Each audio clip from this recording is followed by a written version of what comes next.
Thank you all for coming. I very much appreciate your interest in today's talk.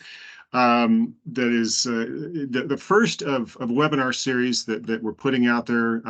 The topics that we're going to be talking about today are going to be, carbon capture and sequestration. Is it a flop or is it the future? And this is going to be kind of a technical evaluation focused on subsurface aspects of carbon capture and storage projects. I will be talking a little bit about some of the superficial considerations, but my expertise as a geologist is in the subsurface, and that will be a lot of the focus that we'll have as we go forward. So, without any further ado, we'll get going. The agenda for today, we're going to be talking about several different things. First, the geopolitics commonly associated with CCS. If you know about CCS, you usually have quite an opinion, either positive or pretty negative. And I want to talk a little bit about that as we before we dive into the topic of what is working and not, geologically speaking.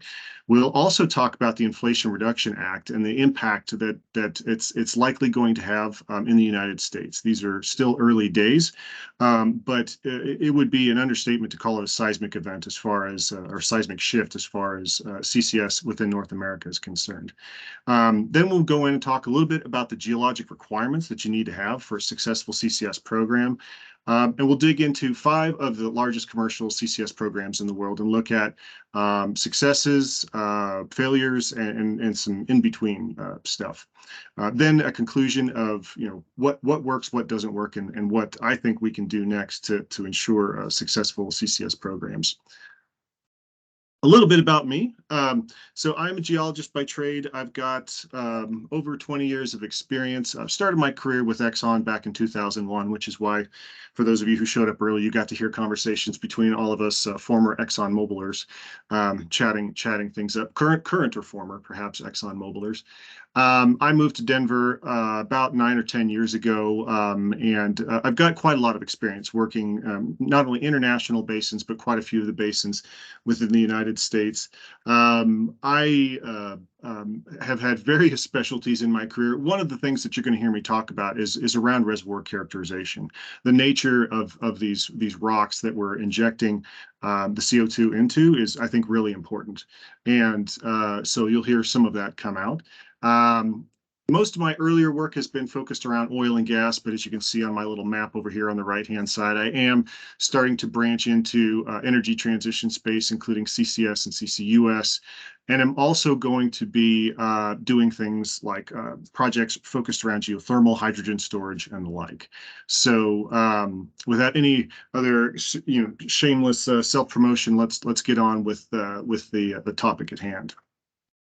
Okay. 400-pound gorilla in the room, geopolitics of CCS. So is CCS a flop or the future? And it really kind of depends on who you ask. There are folks maybe more on the left side of this chart that have a negative view that point to the technical struggles that have been faced by some of the more recent CCS projects. They point to the project costs borne by the governments, their citizens, et cetera.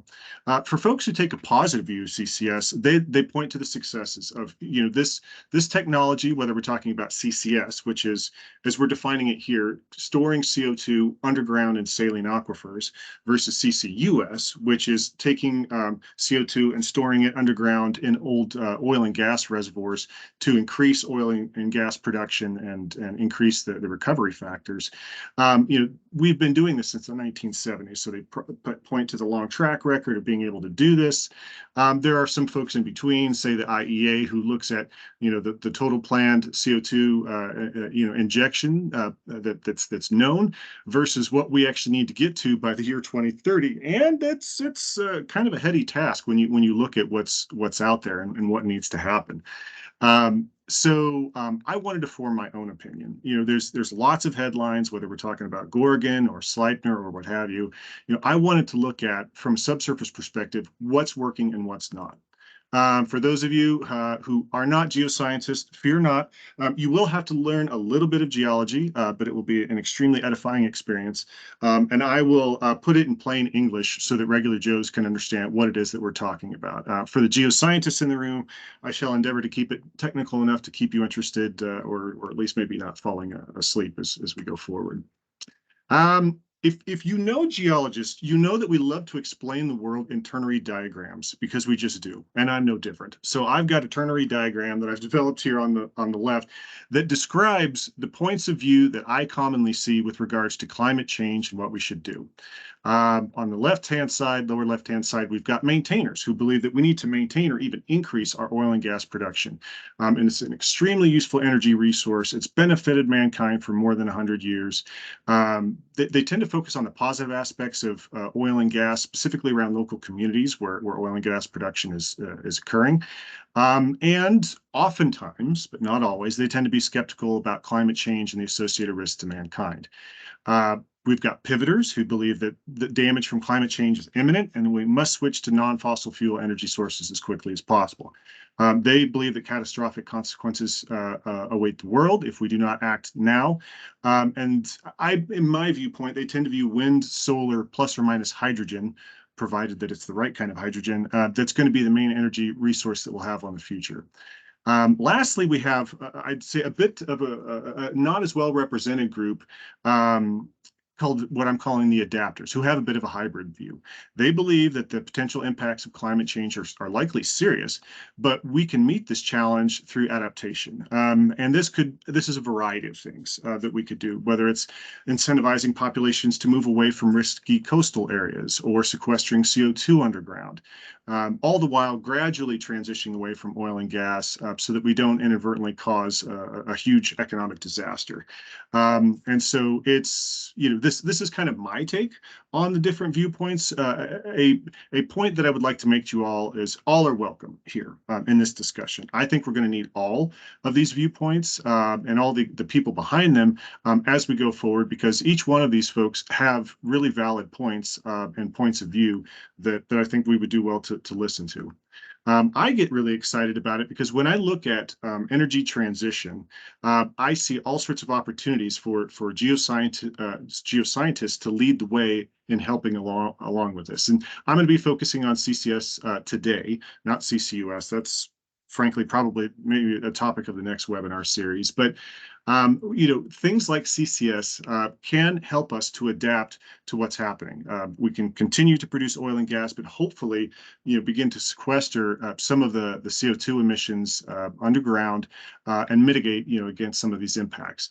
There are also things like geothermal, hydrogen and hydrogen storage, rare earth elements and critical minerals that, again, a topic for a different day that I think are going to need a lot of geoscience know-how. And so that's one of the reasons why I've created my business focused around energy transition. I can do oil and gas, but I'm really excited about opportunities for energy transition and meaningful work in the near future. All right.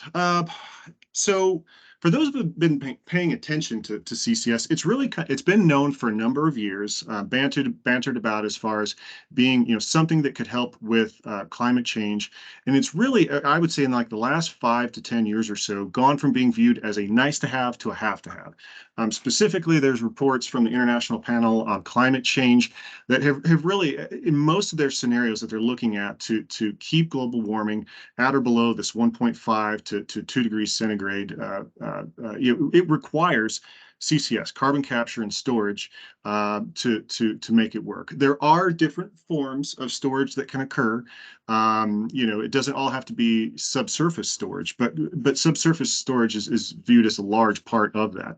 To the point, they want us, sequestering up to 2 billion tons of CO2 from industrial sources by 2030. And right now we're doing about 40 million tons a year in the subsurface. So we've got a few orders of magnitude leap to make in a fairly short order of time. To that end, by the year 2050 or thereabouts, the ranges that I've heard are that we need to be injecting annually into the subsurface 3 to 5 billion tons of CO2 per year, which is not a small task. So there's the impetus to move and to scale this thing quickly. I have heard it described, we basically need to twin the oil and gas industry as it exists right now in order to meet this challenge. Whoever's unmuted, if you could please mute yourself, I'd appreciate that.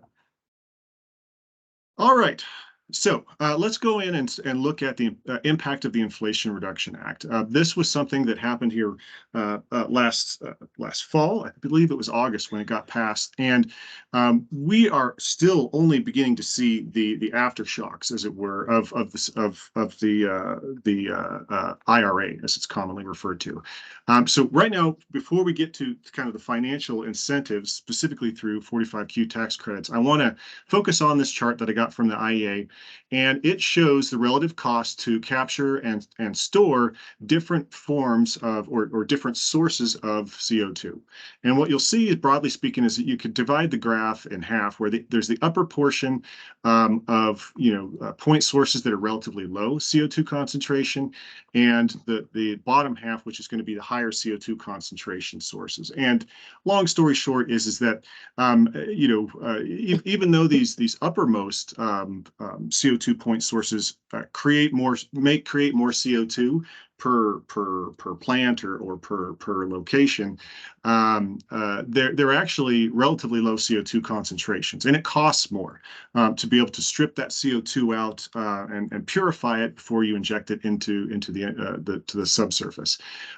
Direct air capture, or DAC as it's often referred to, is the most expensive, and in my view represents kind of a technical moonshot.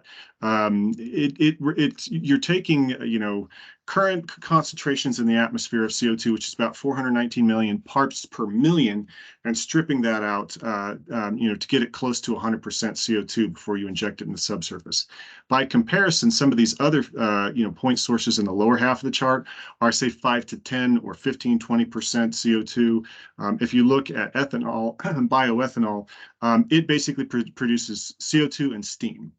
So you have to evaporate off and remove the steam component before you inject the CO2 underground, but much more enriched as far as flue streams are concerned.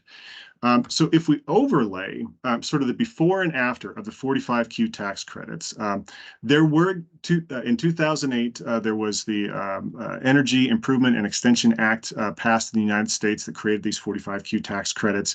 And that offered, a financial incentive for companies to invest in CCUS, that is, basically oil and gas recovery projects, versus CCS, which is going to be storing CO2 in underground saline aquifers.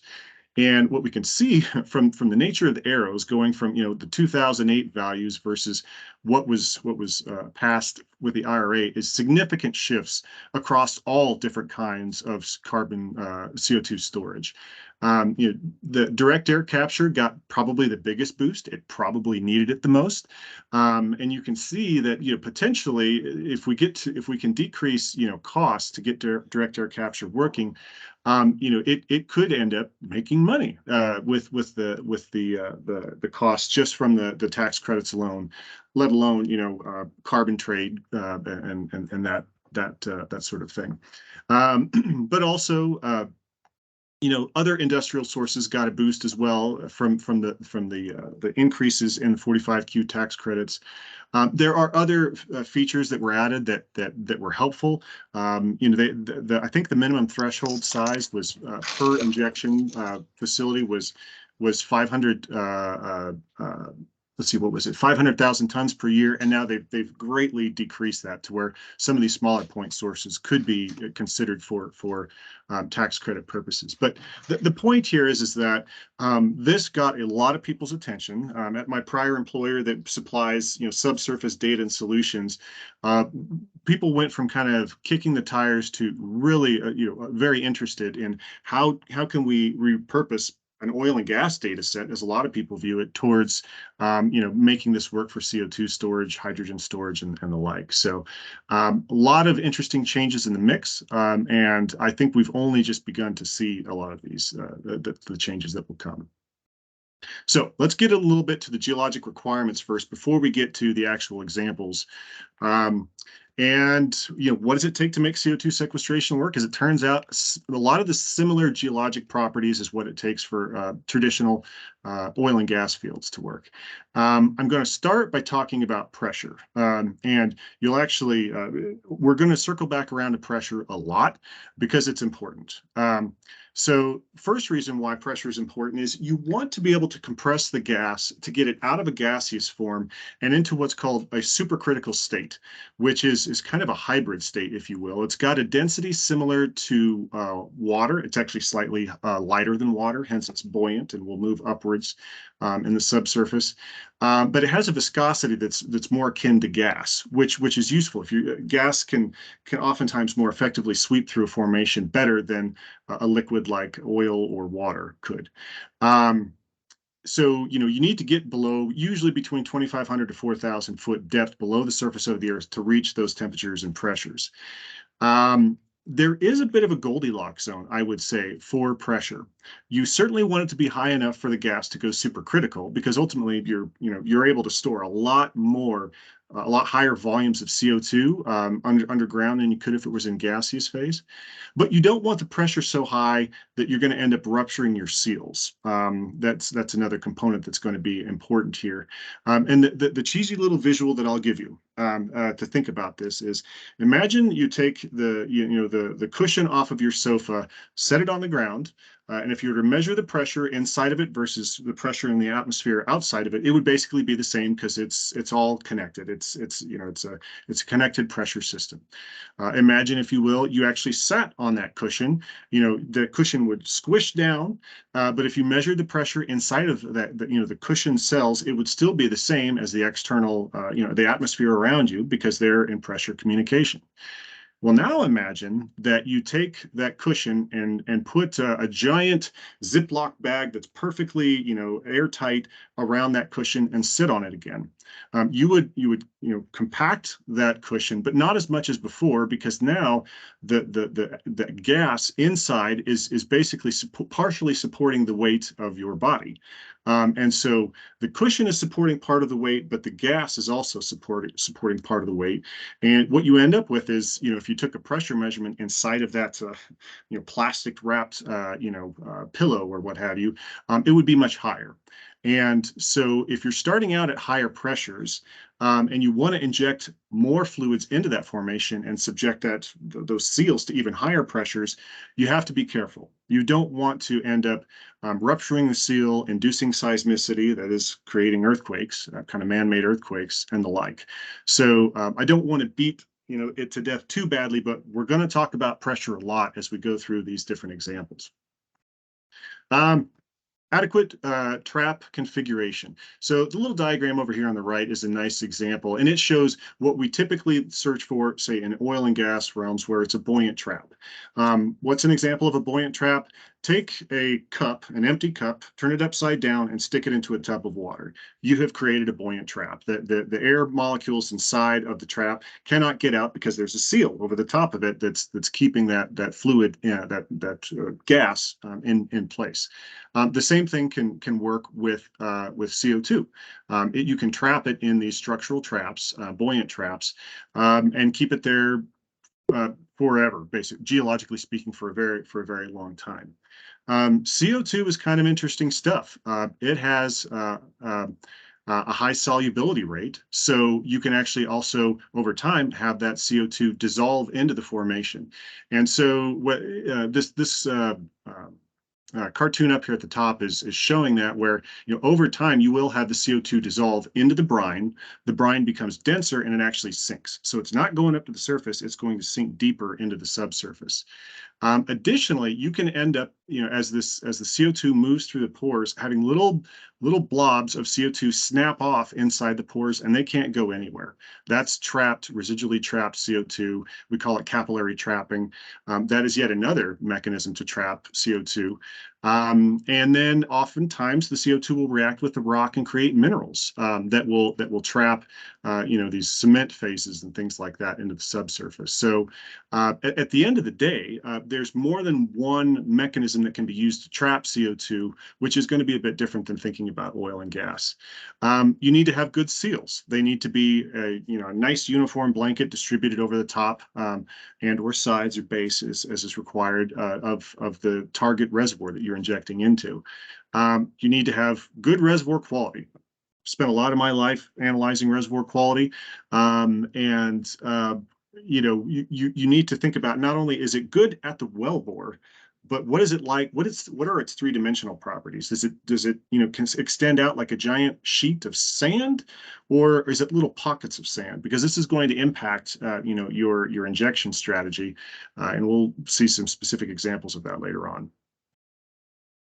Um, Evaluation of large-scale commercial CCS programs. So when I went into this exercise, I dug up 13 different CO2 storage projects that were fairly sizable, fairly well known about, published papers on. But ultimately, I wanted to screen down to stuff that I thought would be most applicable to the energy transition.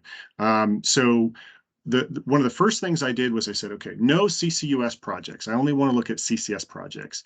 And so these are going to be the projects where you're injecting into saline aquifers, not oil and gas fields. I added that because some of the basins are not going to be as well suited for CCS, or maybe well suited for CCS, but they don't have oil and gas fields, and I wouldn't want to restrict, areas that could work.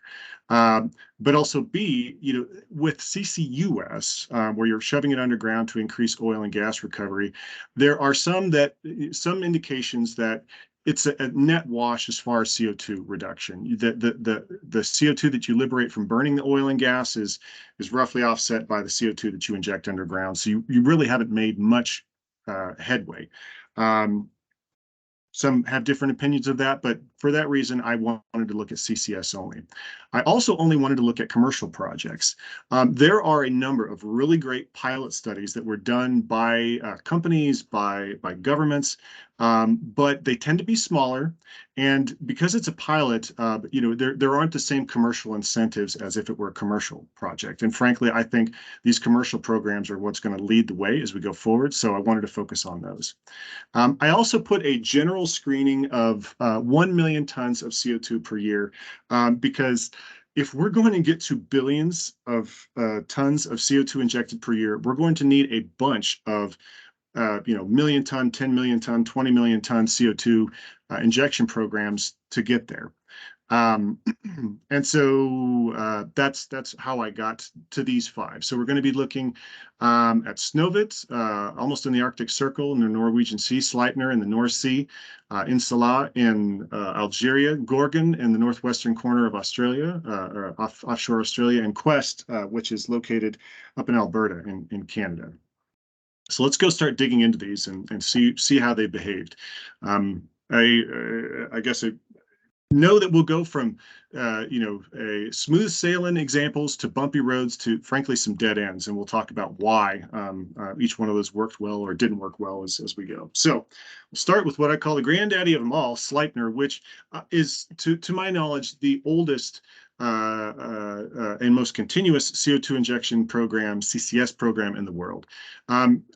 As we go through these slides, you're going to see the same format, which is vital statistics on the left, basic summary map on the right. We'll talk about what the plan was on the next slide, and then what actually ended up happening on the following slide. So know that we'll repeat this format as we go. So Equinor was overseeing this project and began injecting CO2 from nearby natural gas fields into this Miocene age Utsira sand, which is a thick and continuous sand of high quality that's located in the center of the Viking Graben offshore Norway. And they were doing so to avoid, having to pay CO2 taxes for, if they were to vent the CO2 from the associated natural gas fields nearby. And the Utsira sand is a really high quality marine sand, and it's got some interformational baffles and barriers that we'll talk about here in a minute, but it's deep enough, normally pressured, and I've kind of already given you the answer of what's happened here, but it's worked really well. So far, they've injected 18 million tons of CO2 per year. They're still injecting. I think they will be mothballing this at some point because they will have reached their target goals soon. So on the left-hand side, we can kind of see what their overall injection plan was, which was to actually drill horizontally into the basal portion of the Utsira sand and inject CO2 and have it migrate upwards. And what I would say, one thing that's typical that you'll see of the CO2 plumes is kind of like an ice cream cone or maybe a tornado shape to it, because you basically have lateral spreading that will occur, but buoyancy is pulling these lighter CO2 plumes upwards. And so this sort of a shape or feature is pretty typical.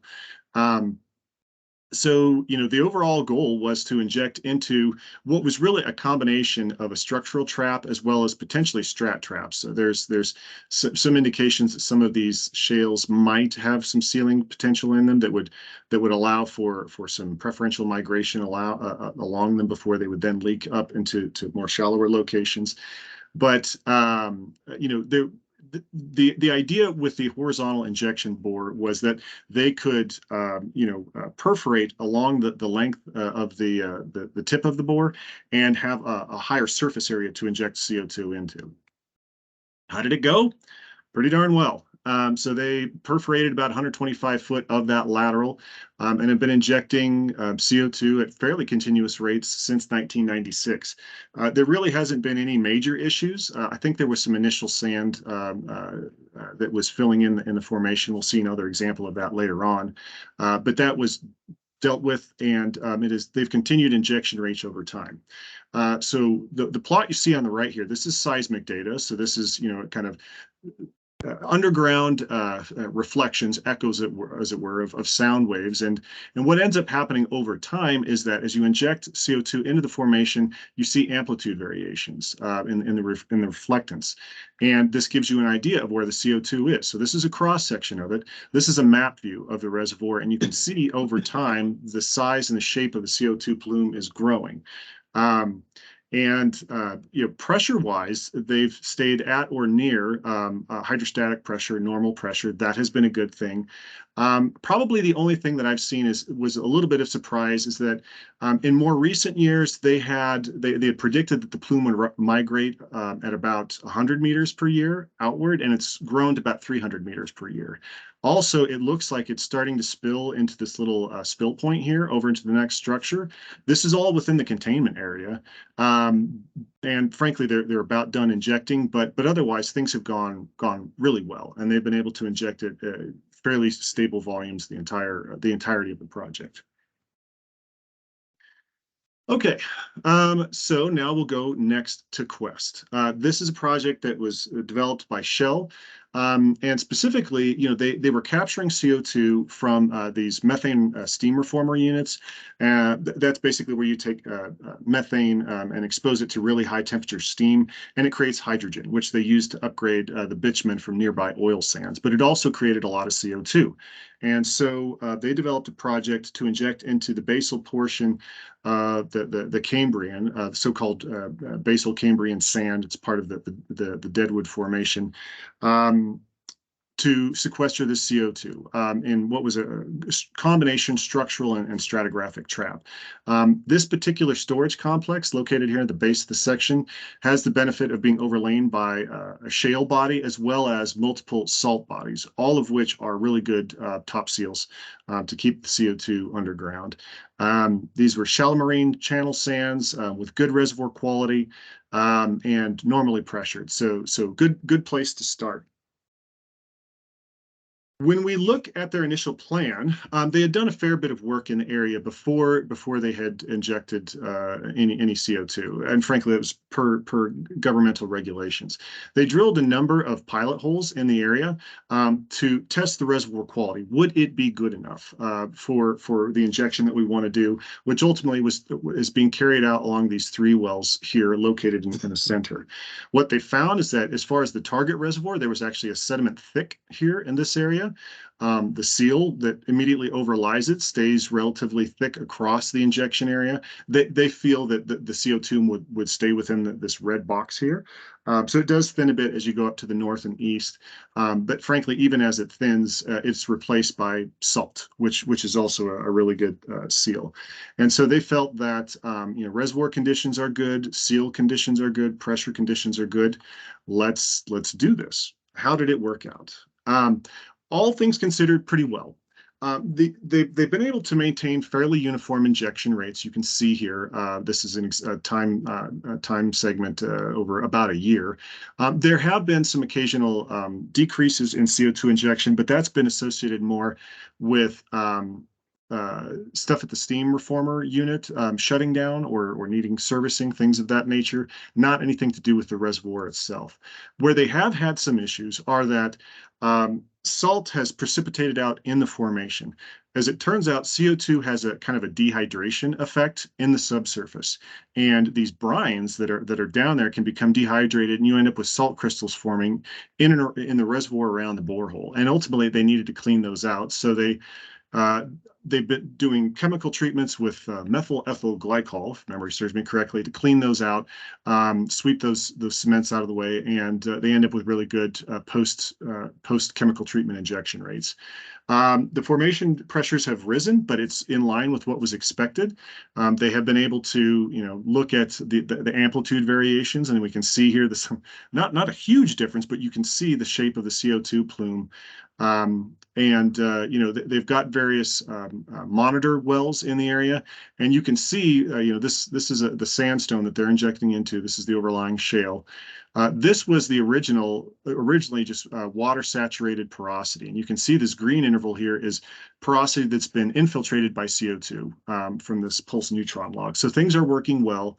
And they have to clean out the wells occasionally, but injectivity rates have stayed stable, and no indications from geochemical or geophysical monitoring that anything is going awry. So let's look at Snovit. Snovit is more of an interesting case story with a happy ending, but some bumpy roads along the way. And Snovit is the injection location is actually located in a downdropped graben located right beside these uplifted blocks where they're producing natural gas with a high CO2 content from the Stowe formation. And so they wanted to inject down here into this downdrop block, not into the Stowe, but into a deeper Tubayan formation, which is fluvial and deltaic. Fluvial meaning kind of river type deposits where the rivers meet seaways, oceans. They slow down and they drop out these deltaic sandstones. All in all, the reservoir quality looked to be pretty good in the study area. It was overpressured. So this interval down here is at a higher than normal pressure gradient, 0.57 psi per foot. And again, they want to exceed going above the fracture gradient pressure because they don't want the CO2 leaking out. So what were their assumptions? What were their plans? Well, when they went in and cut core in these nice sandstones from the Tubayan formation, things looked pretty good. High porosity, high core permeability. It doesn't, you can kind of see it over here. They had indications that, it wasn't all just a thick body of sand. There were indications that shale was deposited in and amongst these sands, which is typical when you get into some of these fluvial or deltaic environments. But they felt that the reservoir continuity was good. And they did also note that, I'll go back one, there were these faults here. Faults sometimes can seal, faults sometimes can leak. They felt that they would be able to inject CO2 into this area and have CO2 propagate out, not get to the faults, but these faults would allow pressure to bleed off to shallower formations to keep formation pressures down. And that was their assumption going in. It didn't quite work out that way. So this is that area where the CO2 injector is. This is a seismic amplitude map that's basically showing you in the reservoir interval where the sandy packages are in brown versus where some of the muddy, shaly packages are in blue. And it's not just a thick, continuous sheet of sand. As it turns out, there are baffles and barriers located in here that weren't necessarily part of the original plan or the original model. In fact, in order to get a history match, which is an engineering practice you can do to match production or injection, predicted versus actual. Instead of it all being, if this were all a nice connected porosity, it would all be red. There's a lot of this teal blue color in here that's lower permeability. That's going to inhibit your ability to inject CO2 at sufficiently high rates. Also, in their renewed model and their updated model, they noted that, there doesn't appear to be any pressure release across these faults. So they're sealing. So pressure started ramping up substantially, and they got to within 300 psi of the frac gradient for the seal interval, which was a concern, to say the least. They worked with the government to go in and plug off that well, the deeper part, and recomplete in the shallower still formation. And what you can see here, as far as the pressures encountered in that well, is once they went into those shallow marine sands, which were nice and continuous sheets of sand, the pressure dropped off immediately, and they've been able to maintain their planned injection rates for years now, and it's gone really well. So I'm not sure if that was a good backup plan, luck, whatever you call it, but ultimately they ended up making it work at Snovit, but not without a few bumps in the road at the beginning. Okay, Gorgon. Gorgon gets a lot of press these days, mostly negative, and we'll talk about why that is momentarily. But this was meant to be the largest CCS project in the world, 4 million tons per annum, that was going to be accomplished from 9 injection wells and 6 water producers. And we'll talk about some of the assumptions behind the water producers in a moment. But it didn't quite work out the way that they had planned. In looking at the target reservoir, you probably heard me say, "Ooh, it was a nice continuous marine sand or deep water sand." A lot to like about it. The reservoir quality appeared to be quite good in general, and it was normally pressured. So kind of starting off, it seemed like this would be the ideal target for injection. People, I think, sort of assumed that the water producers would produce water without any issues, and it didn't quite work out that same way. So if we go and look at what the plan was, um, we've got this is that island that they set up shop on to drill down into the Dubois sand, these deep water and kind of turbidite sands and the like. And in the down dip lower position, this is where they located all of their injection wells. So these are all the injection wells that are shoving CO2 underground. Up dip, they have the water producers. These are producing water to help maintain low enough pressures that you didn't exceed the frac gradient in the reservoir. And ultimately, they actually take the water from these water producers, and there's off the map, there's another set of injector wells over here to the west, where they're actually injecting into shallower sandstone saline aquifers that are in the Barrow group. Ultimately, this was the plan: is we're going to inject CO2. We've got really, it was going to be kind of a combination stratigraphic trap as well as capillary trapping after 40 years, and we're gonna keep pressures where they need to be with these water producers. Did it work out that way? No, not exactly. What ended up happening was there's been no problems with the CO2 injectors. They have injected at the designed rates without any problem. The problem actually is with the water producers, and they've been more sand producers than water producers. The actual boreholes have been clogging with sand, and the problem with that is you're not drawing the pressure down in the reservoir enough, and you ultimately have pressures rising in and around those injection wells. And the Australian regulators forced Chevron to drop injection to 1/3 of the operating capacity to avoid exceeding the frac gradient. This has created no shortage of headaches for Chevron. They had already begun producing the natural gas fields nearby, and it ultimately ended up, I think, having to vent over 4 million tons of CO2, which the Australian regulatory body required them to buy carbon offsets to offset, the CO2 that they released into the atmosphere. That was not part of the plan. And so, as far as what I could find in the news, the most recent thing I saw was in late 2022 that Chevron had said that the Australian government had removed the injection limitations. They had cleaned out the sand from the boreholes and think that they've got that issue remediated, and that they were ramping up back towards full injection potential. That's the latest and greatest that I've heard. But we're all kind of watching with bated breath to see what happens next in Gorgon. So the lesson learned is there's this delicate balance between injecting CO2 at really pretty high rates, 4 million tons of CO2 going into this reservoir per year, versus assumed water production if you're going to have clogging of the wells. What happened? Why specifically did this happen in this location? I have my own theories. When you go and read papers about the kind of sediments that the sandstones and look at the reservoir types, they note that a lot of these sandstones have these chlorite, which is a kind of an iron-bearing clay, coating the sand grains.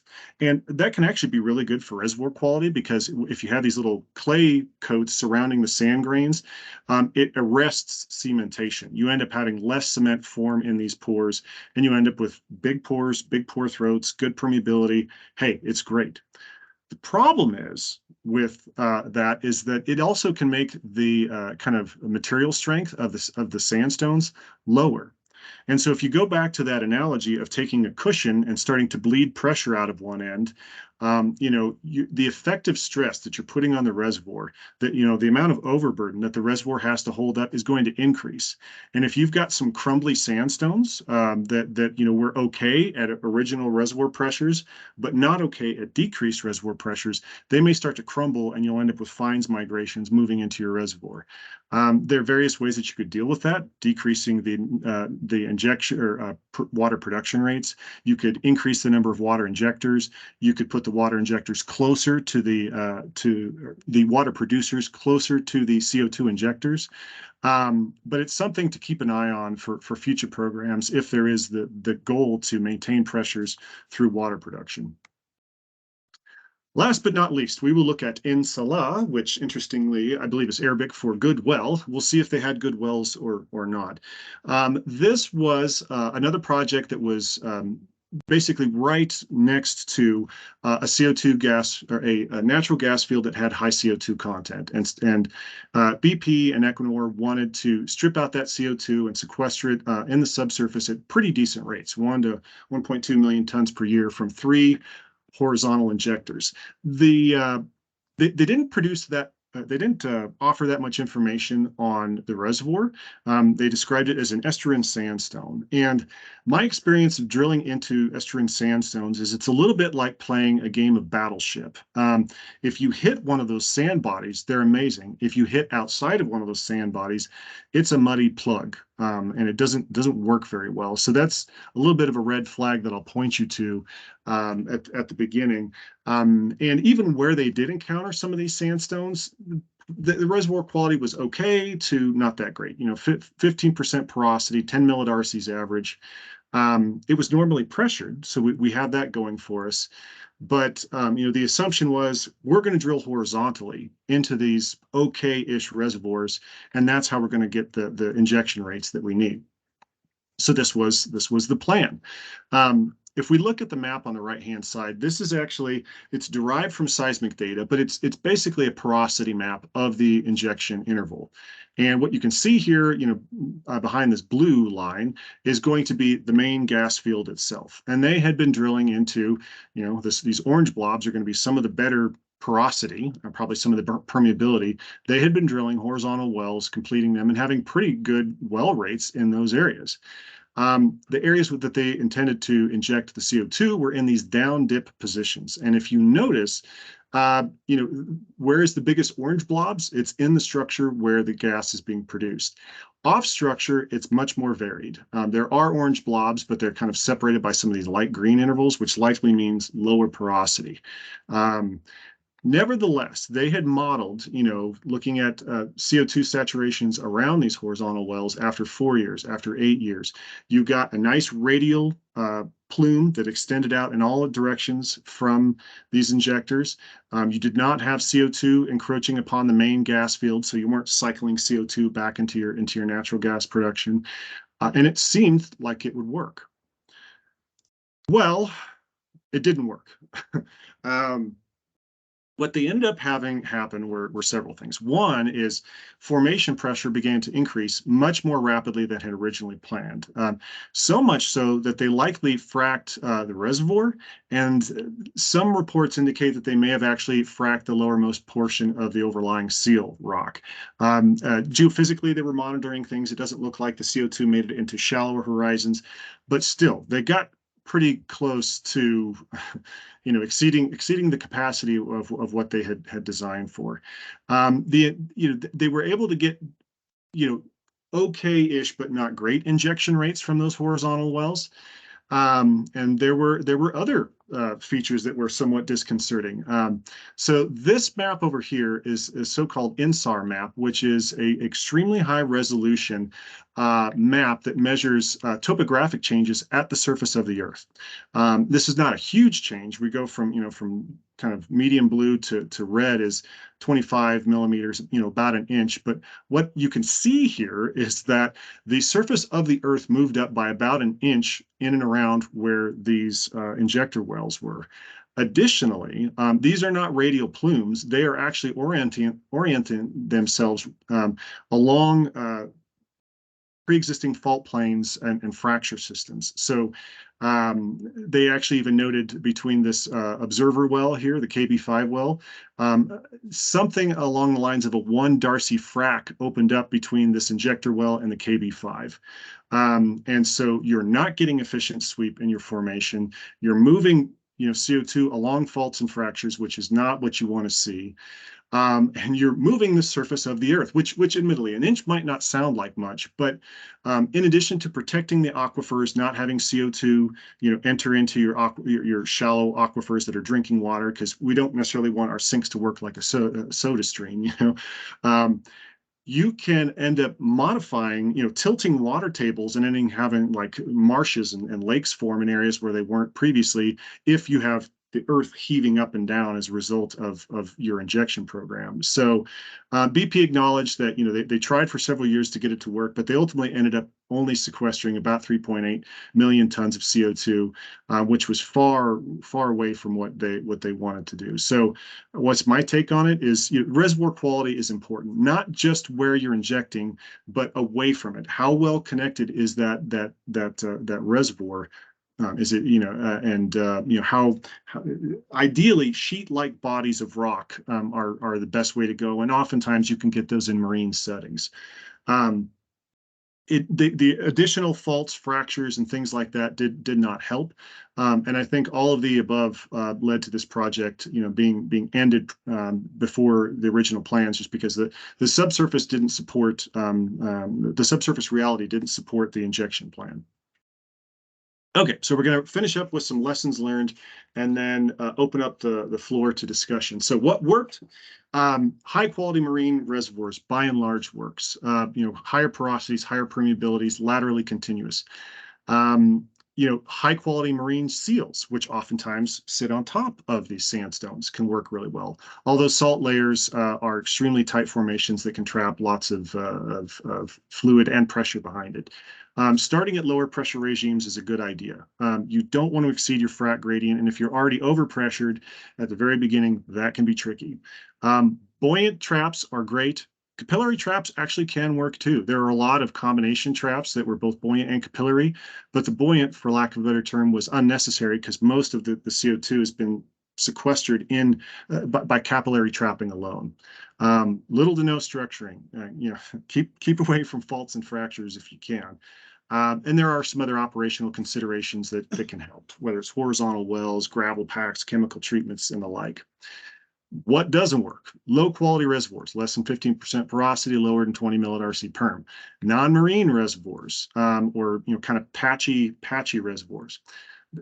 This is not to say that non-marine reservoirs can never work. There were some of the injection pilots that I looked at that were injecting into fluvial sandstones. They can work. I'm just saying you should carry a higher risk on those because it's likely that they're not a perfect sheet of sand with uniform properties, that they're probably going to be more variable. Pressure maintenance, water wells and reservoirs with low material strength. If you're going to be drawing down reservoir pressures, you need to have done the stress tests on the rock to ensure that it's going to be able to handle the overburden. Faulted fracture reservoirs, putting injectors and producers too far apart, is a bit of a consideration. You may need to scooch your producers closer to your injectors. And some of these operational considerations, gravel packing, after you've already figured out that fines migration of an issue, it's probably best to design your wells a priori with that in mind, not have to come in and do it do it afterwards. So I would argue that there were geologic red flags that the good injection programs had, that the poor injection, or that were existing in the poor injection plans, that the good ones just didn't have. So there were leading indicators that things might work or might not work. And of course, we've got the benefit of hindsight, but I think this is useful as we go forward. So will CCS work? It can work. It's not going to work everywhere, and you've really got to do a thorough geologic characterization to ensure that these injection plans that you have can be designed and delivered on plan, on time, etc. We have a pretty decent set of geologic risk factors that have been developed through different groups, but I think that we would do well to continue to update those, refine those as we frankly drill into different reservoir types, drill into different structural settings, and really share that information. I'm a big fan of uncertainty analyses, risking multiple working hypotheses to help avoid surprises or to give you some alternate plans if surprises do pop up. And then, I think CCS can play an important role for mitigating against the worst effects of climate change, but we don't have much time. And so operators and regulators are going to need to work pretty closely with one another to make sure that these all can get taken care of in a timely fashion. So that is what I have for today. With that, I will open up the floor for questions. It looks like maybe we've had some things. Oh, gosh. Okay, we've had a lot of stuff in the chat over here. Let's see. Well, why don't we just open the floor to questions? It looks like I may have to grab some of these and send notes back to you all. If not, it looks like others have been answering. But any questions or comments for me as we open the floor?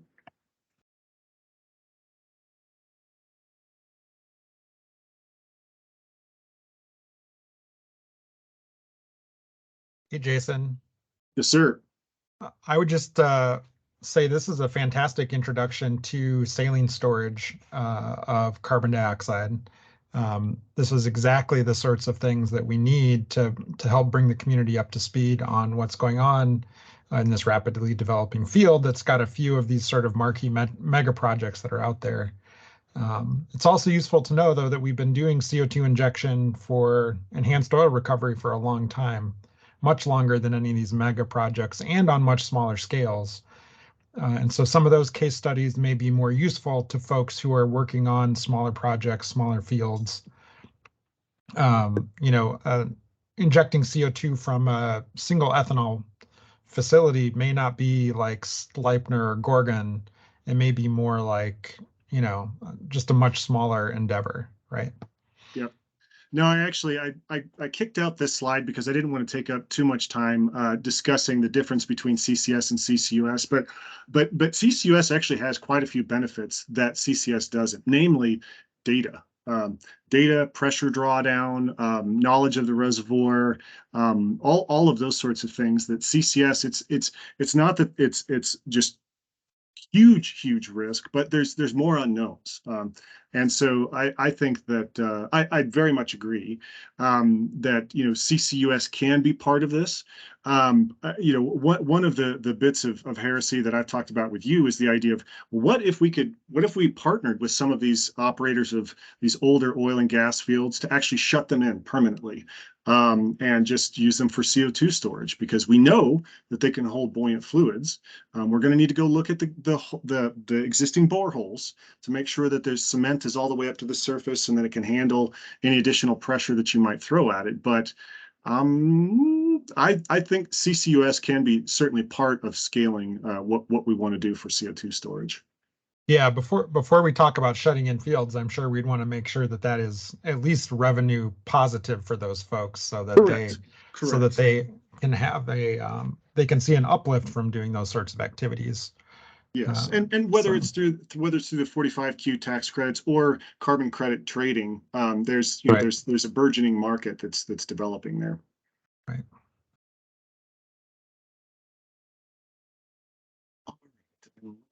Feel free to chime in. Others, I'm kind of looking at. It looks like you all have sort of been answering a lot of the questions. This is great. Yeah, the chat's been quite a community effort. Yes, I see that. All sorts of good discussion. Jason, this is Keith Jagello. Thank you. Hey, can you comment on the difference of injecting in sandstone, which all these are, versus carbonate reservoirs, and the issue of calcium carbonate precipitation? Yes, that's actually something that I'm kind of looking at right now. It's more, frankly, dolomites that we're looking at in Kansas and some of the Arbuckle and Viola formations. But carbonates can be really great examples or really great reservoirs to inject into. To date, in terms of examples that I have found that are non-EUR projects, there's one project in Germany, I believe it's the Ketzen project, where they were injecting into carbonates, and it worked pretty well. Carbonates would also come with some additional challenges. As you are likely aware, you can end up with non-matrix pore systems, that is fractures, faults, caverns, vugs, things of that nature, that if you're assuming uniform sweep throughout the formation, that can be a complicating factor. But also, CO2 reacts with carbonate. And ultimately, I think that you can have probably a bit more of the kind of mineral storage, if you will, in carbonate reservoirs relative to clastics, sandstones, things of that nature. But I think, honestly, for me, the main concern I would have is, what are these? Are there permeability super highways present in those fabrics? And if so, what is that going to do to overall injection patterns? Also, if you want to do capillary trapping, you would want to stay away from areas where there's huge caverns present, to say the least. Those aren't going to be very good for capillary trapping because you need very small pores to be able to have capillarity do its thing. Did that adequately answer the question, Keith? Yes, thank you.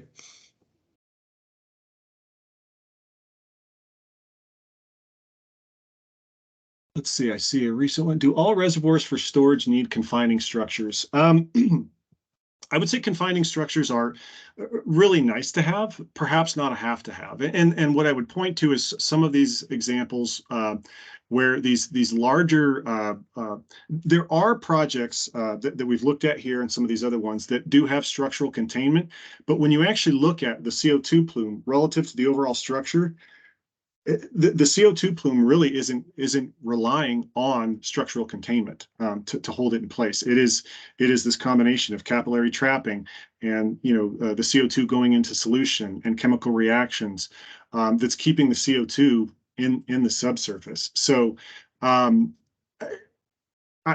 a rule, having a structure nearby with a competent seal over the top is a great thing to have. But especially if you do the adequate reservoir characterization, you create 3D models using, hopefully guided by new well data, new core data, seismic data, you can get more comfortable that you could inject without having to have an actual four-way closure, an actual structure present. Oh, let's see. What other methods of CO2 plume monitoring have been used? So there's obviously 4D seismic is where basically 4D seismic is where you go and shoot the exact same seismic survey in the exact same location every couple of years to track the migration of CO2. There's that. There are monitoring wells that can be installed in the reservoir itself or above the reservoir to track for not only snap, crackling, and popping as things move around, but also geochemical tracers to look for evidence of CO2 leakage and the like. There are other geophysical arrays like the ARS, which was literally looking for surface ground swelling and movement.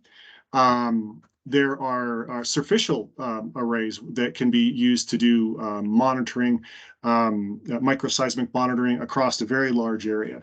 And you can also install relatively shallow bores in the aquifer to make sure that the aquifer has not been contaminated during the lifetime or after the project is complete. But typically, most operators are going to be doing, they will be responsible for anything that's happening with the CO2 injection program for 30 to 50 years. And after that, it gets turned over either to the federal government or to the states who have primacy. That is, they have the ability to approve Class 6 wells, which are specifically designed for CO2 injection. Let's see.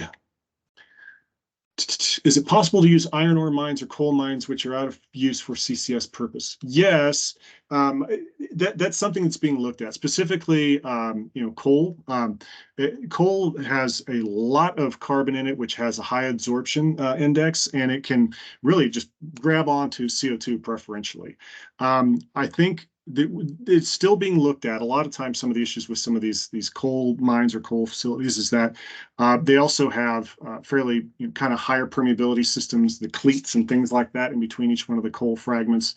And I'm not as well versed in that. I know that is something that we're looking at, but usually when it comes to CO2 sequestration, saline aquifers get looked at, EOR floods get looked at.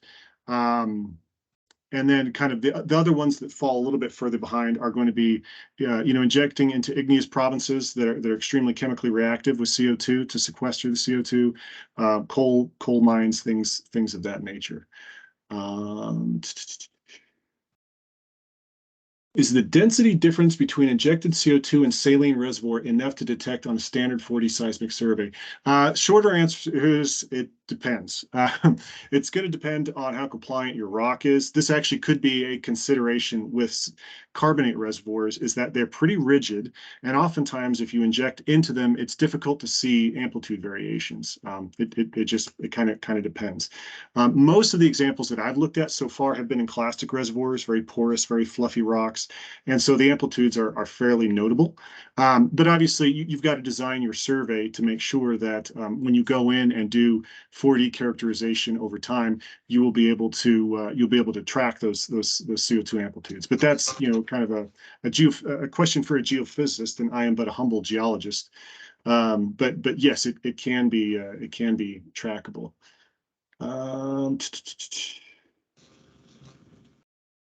Let's see. Do CO2 hydrates form, and what effect does that have? Yes, they can form. Frankly, most of the hydrates that I'm familiar with are when there's water associated with the CO2 being injected. That's really not a good thing in general, because then you have carbonic acid form, which can leach away at your at everything, your steel tubulars, etc. They do have specially designed steel tubulars with higher chromium content to prevent etching and things of that nature. But generally speaking, the hydrates are associated with excess water as you're injecting, not in the formation itself, but in the annular as you're injecting down. Generally speaking, that's not as much of a problem as some of these other things like salt plugging and the like. Let's see. Other questions or comments?